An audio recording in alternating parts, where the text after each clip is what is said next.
저보고 판사 출신이니까 잘 알지 않으세요? 뭐 이렇게 얘기를 하는데 요새 법 많이 잊어버렸습니다. 잊어버리셨어요. 그런데 그냥 상식으로 따지면 지금 말하는 범죄, 배임, 뭐 제3자 뇌물 제공, 뭐 범죄 은닉 이런 부분 다 보면 사실은 구속하기 충분하다. 그리고 이 부분에 대해서는 이미 뭐 이 사건이 사실 민주당의 전당대회부터 시작된 거 아닙니까?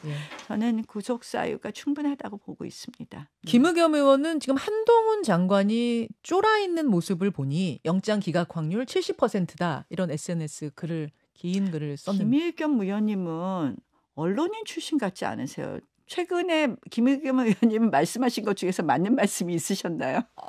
얼마 전에 무슨 또 영장 판사가 뭐 한동훈 장관하고 동기다 뭐 이런 이야기 했다가 착각했다고 올리셨죠? 네, 구멍이 좀 있었던 것 같다 그렇게 올리셨죠. 그래서 저는 사실 전체적인 10가지의 범죄 사실 이런 걸 보면 결코 가볍지 않다.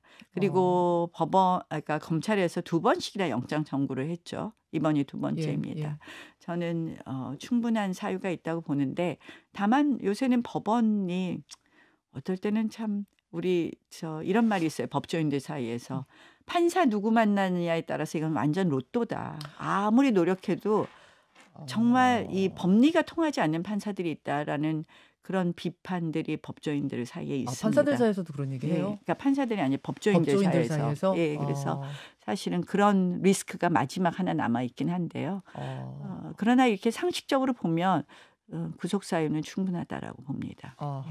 검찰은 이재명 대표를 구속 수사해야 한다는 내용의 의견서를 법원에 제출했습니다.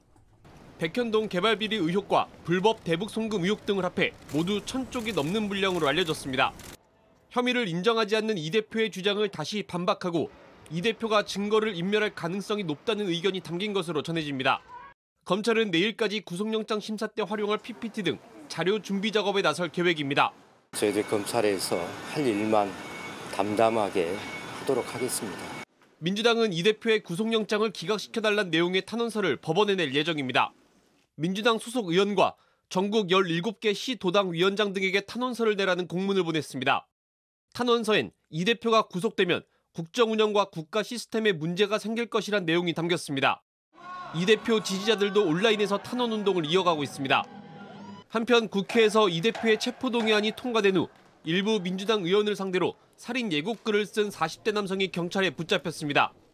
이 남성은 비명계로 분류되는 의원 명단을 올리고 소총을 찾아봐야겠다는 등의 글을 올린 혐의를 받고 있습니다. JTBC 박병현입니다.